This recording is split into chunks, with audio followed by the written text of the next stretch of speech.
Three. नमस्ते, मैं सांसद सतीश चौधरी कक्षा सप्तम व जैन विभाग विषय हिंदी अवकाश कार्य में जो हमें इंटरव्यू लेने जा रहा था उसके उपरांत मैं हमारे गांव के शिक्षक जो मेरे चाचा जी लगते हैं उनका इंटरव्यू ले जा रहा हूँ। नमस्ते सर। सर, तो मैं आपको पहला प्रश्न पूछता हूँ कि आप आपके बारे में हमें कुछ जानकारी दीजिए। जरूर। मेरा पूरा नाम संदीप लक्ष्मण चौधरी है और मैंने मेरी प्राथमिक शिक्षा हमारे गांव के गांव में ही जेपी स्कूल किशोर से की थी। उसके बाद मैंने जो अपना सेकेंडरी एजुकेशन है वो हमारे गांव से कुछ दूरी पर जो असोरे विभाग हाई स्कूल करके है वहाँ पे की। उसके बाद 11वीं 12वीं जो है शिवड़ा कॉलेज वहाँ पे की। और जो बीएससी का स्टडी था वो बीएससी की डिग्री मैंने अग्रवाल कॉलेज से ली थी।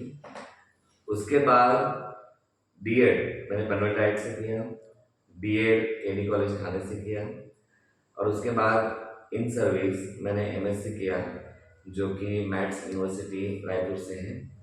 तो इस तरह से कुछ कुल मिला के मेरा शिक्षा का अनुभव है। और यहाँ अभी मेरी आयु जो है वो 39 ईयर्स है और अभी थाने के इंग्लिश स्कूल माजीवाड़ा थाने जो कि ग्रामीण शिक्षण संस्था की स्कूल है वहाँ पे मैं सेकेंडरी में साइंस और मैथ्स के science maths teacher assistant teacher की पोस्ट पे अभी 12 साल से काम कर रहा हूँ। धन्यवाद सर। तो मैं आपको मेरा दूसरा प्रश्न पूछता हूँ कि पूछने जा रहा हूँ कि आप शिक्षक क्यों ही बनना चाहते थे? हाँ, जरूर। मैं इसका आंसर बहुत दिल से देना चाहूँगा कि मुझे शिक्षक ही क्यों बनना था। बहुत अच्छा प्रश्न पूछा। क्योंकि देखो, जब भी हम पढ़ाई करते हैं 10वीं तक 12वीं तक हमारे सामने बहुत सारे आइडल्स हमारे होते हैं जिनको देख के हम मतलब प्रेरित हो जाते हैं कि हमें इन जैसा बनना है। तो मेरे भी लाइफ का ऐसा एक किस्सा है कि जिसकी वजह से टीचर बनने के लिए मेरे दिमाग ने मुझे मजबूर किया कि जब मैं पढ़ाई कर रहा था तभी मैं कुछ छठी कक्षा में था, छठी या 7th स्टैंडर्ड में था। तो उस टाइम में आई एम वेरी शाय गाय लगती है, लाइक मतलब किसी के सामने बात नहीं करना है, ज़्यादा खुद को प्रेजेंट नहीं करना है या फिर पीछे पीछे रहना है, इस तरह का कुछ मैं था।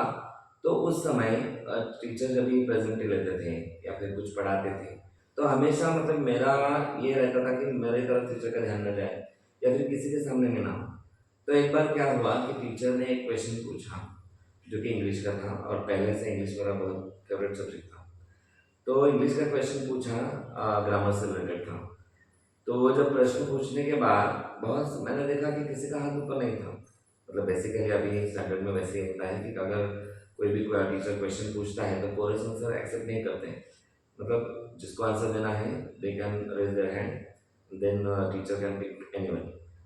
सो उस तरह से किसी का हाथ ऊपर नहीं था। तो मतलब मुझे वो आंसर आ रहा था लेकिन उतनी डेयरिंग मुझ में नहीं थी। फिर भी टीचर का ध्यान जब मेरी तरफ गया तो उन्होंने मुझे खड़ा किया, बोलने के लिए मजबूर किया कि आप बताओ, आपको आता है तो बताओ। तो उस टाइम मैंने बताने मतलब जब भी आंसर बताया तो वो करेक्ट था।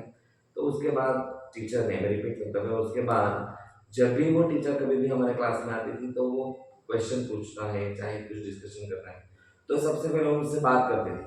मतलब एक तरह से ये हुआ कि जो कॉन्फिडेंस मुझ में नहीं था वो टीचर ने मुझ में डाल दिया और वो कॉन्फिडेंस की वजह से एज अ स्टूडेंट जो मेरा लाइफ था वहाँ से आगे जो मेरी जर्नी थी वहाँ से आगे बहुत अच्छे से गई। और उसी की वजह से आज मैं एक सफल शिक्षक के पद पर कार्यरत हूँ। तो ये एक मेरा जीवन का एक बहुत अच्छा एक मोमेंट था कि जिसने मतलब मैं अपने टीचर से ही प्रेरित हुआ। मुझे मेरे सामने कोई और आइडल नहीं था। मतलब मेरे पिताजी तो मेरे आइडल है ही, हर एक बच्चे के माता पिता उसके आइडल ही होते हैं। लेकिन अगर बाहरी दुनिया में देखने जाए तो माता पिता के बाद जो मेरे शिक्षक हैं उन्होंने मेरे साथ जिस तरह से बर्ताव किया तो उससे मुझ में एक नया कुछ करने की उम्मीद जागी और उसी से मैं आगे बढ़ता गया। जिसके बाद मतलब मैं सोच भी नहीं सकता था कि 10वीं कक्षा तक मैं जो वो मुकाम हासिल कर पाऊंगा जो मैंने रियल में किया था। तो एक टीचर की मेहरबानी तो बोलो समझे टीचर की द्वारा किया गया चमत्कार था। तो उसी बात से मैं प्रेरित हुआ और तभी से मुझे लग रहा था कि मैं भी टीचर बनूं ताकि मेरे जरिए से मेरे जैसे ऐसे बहुत से बच्चे हैं कि जिनको टैलेंट है बट वो सामने आते नहीं, या फिर सामने प्रेजेंट करते नहीं। तो एक पॉइंट था कि मैं भी टीचर बनूँ और मेरे जैसे हज़ारों जो स्टूडेंट मेरे साथ में आएंगे, या फिर जिनके साथ मुझे काम करने का मौका मिलेगा, तो उसी तरह से बर्ताव करके मैं उनमें भी एक जीने की एक नई आस, नई किरण जगा दूँ, ताकि जिस समाज में हम रहते हैं, तो समाज का एक घटक होने के नाते कुछ समाज कार्य, यानी समाज में जो भी अभी बच्चे हैं, बहुत सारे, मतलब अगर देखने जाएँ तो बहुत सारे बच्चे हैं, टैलेंटेड होते हैं, लेकिन प्रॉपर गाइडेंस न मिलने की वजह से वो पढ़ाई आधी छोड़ते हैं, या फिर किसी गैर संगत में लग जाते हैं। तो अगर उनमें हम जीने की आस भर दें, उनको प्रॉपर गाइडेंस अगर प्रॉपर टाइम पे मिले, उस तरह की सहानुभूति मिले, उस तरह का मोटिवेशन मिले, तो मैं भी वो स्टूडेंट जो है, जो कुछ गैर कानूनी काम करते हैं, या फिर कुछ जो भी एडिक्शन में फंस जाते हैं, तो वो बहुत अच्छे नागरिक बन सकते हैं, जिससे हमारा समाज का, देश का विकास भी हो सकता है। तो मेरे पॉइंट ऑफ व्यू से ये कुछ बातें हैं कि जिनकी वजह से मुझे टीचर ही बनना था। धन्यवाद सर। हम्म। तो मैं आपको तीसरा प्रश्न पूछना चाहती हूँ कि आप अपनी कक्षा में टेक्नोलॉजी के उपयोग को कैसे एकीकृत करते हैं? ज़रूर, ये तो अभी आज के जो कंप्यूटर इरा है, जिसको हम 21st सेंचुरी कहते हैं, तो इसकी ये एक बेसिक नीड है, जिसको हम टेक्नोलॉजी बोलते हैं, क्योंकि आजकल देखा जाए तो without technology nothing is possible. Means in education, not only in education, बहुत सारे फील्ड ऐसे हैं कि जिनमें अभी टेक्नोलॉजी ही यूज़ हो रहा है। तो स्कूल लेवल पे, जहाँ पे हमारे देश के नागरिक जहाँ पे बनाए जाते हैं, जहाँ पे देश के सुजान नागरिक जो हैं वो बनाने का कार्य किया जाता है, तो वहाँ पे टेक्नोलॉजी ज़रूर चाहिए ही चाहिए। तो मैं अपनी क्लास में टेक्नोलॉजी के अनुसार, जैसे हम देखते हैं कि टेक्नोलॉजी में स्मार्ट बोर्ड जो यूज़ होता है बहुत अच्छा है, कि जिसमें हम एट अ टाइम बच्चों को बहुत सारे डायग्राम दिखा सकते हैं, और जो भी कंटेंट है जो हम पढ़ा है, चाहे वो मैथ्स हो, साइंस हो, या फिर कुछ लैंग्वेज स्टडीज़, तो उसके बारे में जो भी कंटेंट है यूट्यूब से हम सर्च करके वहाँ पे एट प्रेजेंट बच्चों को दिखा सकते हैं। जिससे क्या होता है कि जब हम ओरली पढ़ाते हैं बच्चों को, तो वो क्या होता है, जैसे बच्चे खाली सुनते हैं, लेकिन उनके सामने कुछ भी इमेजिनेशन नहीं रहता, ज़ीरो इमेजिनेशन रहता है। बट वही अगर हम स्मार्ट बोर्ड यूज़ करते हैं, या फिर यूट्यूब के कुछ अच्छे वीडियोज़ हैं रिलेटेड कंटेंट के, वो उनको दिखाते हैं, कुछ डायग्राम्स दिखाते हैं, कुछ गेम्स उनसे अगर हम प्ले करवाते हैं, तो उनमें वो अनुभूति आती है कि हम क्या सीख रहे हैं। मतलब जैसे कि फॉर एग्जांपल मैं बताना चाहूँगा, जैसे फ्लावर, पार्ट्स ऑफ फ्लावर, बहुत बेसिक कंटेंट है कि फ्लावर के पार्ट्स, फ्लावर तो हम सभी देखते हैं, लेकिन पार्ट्स ऑफ फ्लावर नहीं पता होता है बच्चों को। तो वो कितना भी अगर हम जी तोड़ के अगर बच्चों को बताइए ये ऐसा है, वो वैसा है, बच्चे इमेजिन नहीं कर पाते। लेकिन मतलब मैं अगर 7 मिनट या 8 मिनट या 10 मिनट अगर मैं वो कंटेंट बताता हूँ, तो बच्चों के ध्यान में कुछ नहीं आता। लेकिन वही कंटेंट अगर 2 मिनट में एक डायग्राम प्रेजेंट करूँ, या फिर एक प्रेजेंटेशन प्रेजेंट करूँ, कि जिसमें मैं वो फ्लावर है उसको ऐसे अलग अलग करके दिखाऊँ, एक एक पार्ट, तो वो बच्चों के चुटकी में ऐसे समझ में आता है। मतलब एकदम जो कंटेंट है, जो 10 मिनट ओरली सुनने के बाद समझ में नहीं आता, वही कंटेंट 2 मिनट में बच्चों को अंडरस्टैंड होता है, पूरी तरह से वो एनालाइज कर पाते हैं। तो ये एक बहुत ज़रूरी है टेक्नोलॉजी। मेरे क्लास में मैं स्मार्ट बोर्ड यूज़ करता हूँ, यूट्यूब के कुछ वीडियोज़ हैं वो भी यूज़ करता हूँ, और हमारे जो टेक्स्ट बुक्स हैं, जिसमें आपने भी देखा होगा कि आपके जो टेक्स्ट बुक्स में क्यूआर कोड रहता है, हर एक चैप्टर होगा, लेसन होगा, तो वो क्यूआर कोड भी मैं स्कैन करके बच्चों को दिखाता हूँ। मतलब उस क्यूआर कोड में क्या होता है, जैसे अपना दीक्षा ऐप है जो गवर्नमेंट का ऐप है, जिसमें हर एक कंटेंट की वीडियोस बनाए गए हैं, जिसमें वो प्रेजेंटेशन उसमें दिखाया गया है, वीडियोस, या फिर जो उससे रिलेटेड जो भी इंफॉर्मेशन है वो दिखाई गई है। तो जब भी हम क्यूआर कोड स्कैन करते हैं, पहली बात तो जब भी क्यूआर कोड, यही एक क्यूरियोसिटी रहती है बच्चों में कि ये क्या है, और जब हम उसको स्कैन करते हैं तो वो बच्चों में पूरा कॉन्सेंट्रेशन बच्चों का उन्हीं उसकी तरफ ही रहता है, और बच्चे बहुत ध्यान से देखते हैं। और जब हम वो प्ले करते हैं, वीडियो जो भी प्ले होता है, तो कुछ एक नया अनुभव बच्चों को मिलता है, जिससे उनको पढ़ने में आसानी हो जाती है, कंटेंट समझने में आसानी हो जाती है। और जैसे आपने भी अपने कक्षा में जब आप पढ़ते होंगे कि एक आध कंटेंट अगर आपको समझ में आए, तो फिर आगे पढ़ने की चाह आप में आती है। अगर जब भी टीचर पढ़ा रहे हैं वही आपके अगर ध्यान में नहीं आता, तो दूसरे दिन आप उस लेक्चर पे ध्यान कर पाओगे क्या? नहीं कर पाओगे। तो उसी तरह से वो टेक्नोलॉजी का वो एक प्लस पॉइंट है कि जब हम टेक्नोलॉजी की मदद से पढ़ाते हैं तो बच्चों में पढ़ने की चाह जो बढ़ती है, जिससे बच्चे अच्छी तरह से पढ़ते हैं और जो कंटेंट है वो अच्छी तरह से वो एनालाइज करते हैं, जिससे फिर आगे चल के परसेंटेज है या फिर जो शिक्षा है वो अच्छी तरह से वो कंप्लीट कर पाते हैं। धन्यवाद सर। हम्म। मैं आपको मेरा चौथा प्रश्न पूछना चाहती हूँ कि आप छात्रों में उत्साह का तरीका क्या है, उत्साह बढ़ाने का? हाँ, मैं मेरे क्योंकि देखो ये बहुत अच्छी बात आपने पूछी कि पढ़ने के लिए मतलब टीचर में बहुत सारा स्पिरिट है, उसमें बहुत सारी एनर्जी है, वो बहुत कुछ बच्चों को देना चाहता है, लेकिन लेने वाले के पास भी उतनी एनर्जी होनी चाहिए, है ना। जैसे अगर देखो हम किसी को कुछ अगर देना चाहें, जैसे अगर तुम्हें भूख लगी है ना, भूख लगी है तो उस टाइम आप तुम्हें कुछ भी परोसा जाए तो तुम आराम से खा सकते हो, लेकिन अगर तुम्हें भूख ही नहीं है तो कितना भी स्वादिष्ट व्यंजन अगर तुम्हारे सामने रखा जाए तुम खाओगे क्या? हाँ, तो उसी तरह से है कि जब हम पढ़ाते हैं कोई भी कंटेंट जब पढ़ाना होता है बच्चों को, तो बच्चों में पहले पढ़ने की इच्छा होनी चाहिए, और वही इच्छा जो अपने भी प्रश्न किया कि बहुत अच्छा किया कि उत्साह बच्चों में रहना चाहिए, भागीदारी बच्चों की होनी चाहिए।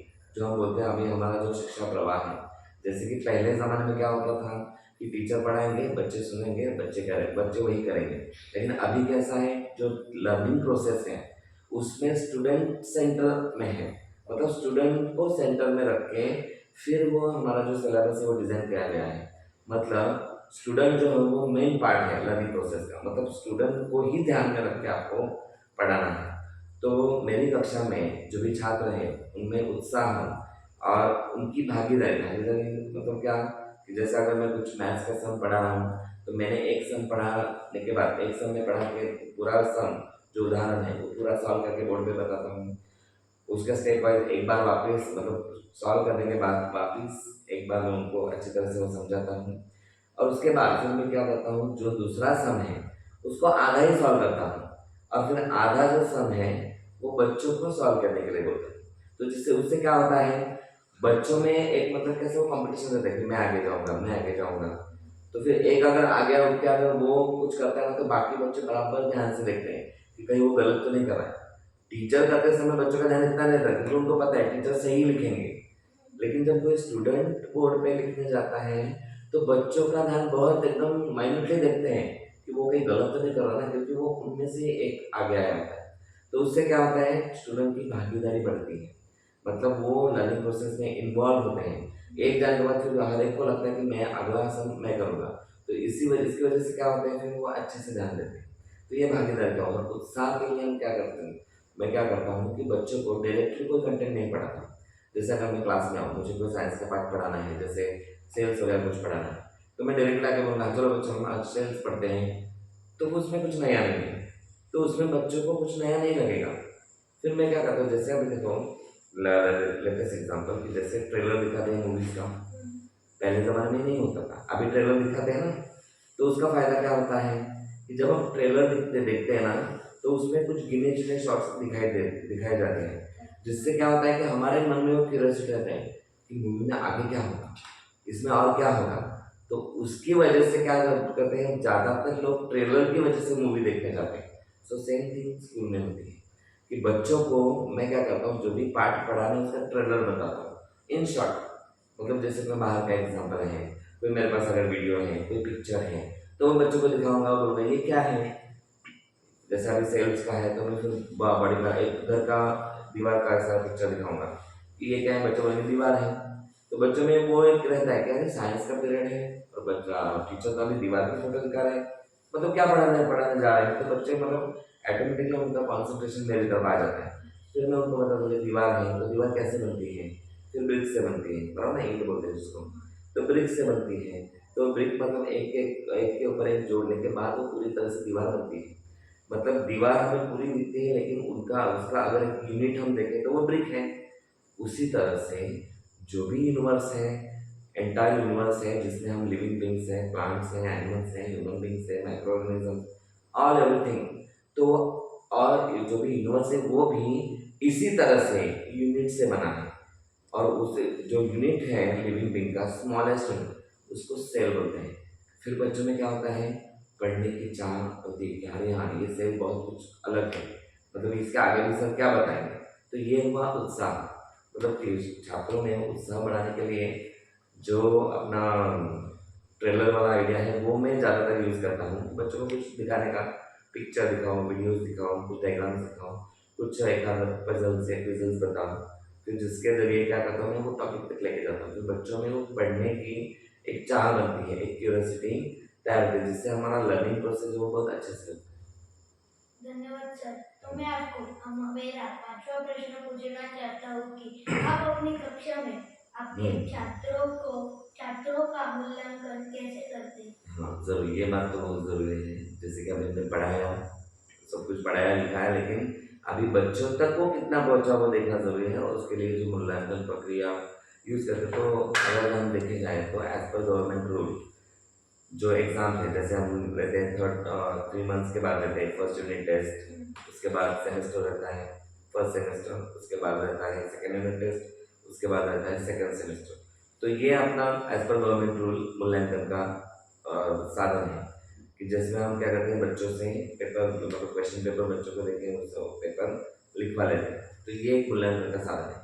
लेकिन इसमें क्या होता है कि मूल्यांकन, अभी जो बच्चे मतलब पढ़ने में जिनको समझना अच्छा है लेकिन लिख नहीं पाते थे, हैंडराइटिंग खराब है, तो उन बच्चों को ऑटोमेटिकली जो मार्क्स है वो कम आते हैं।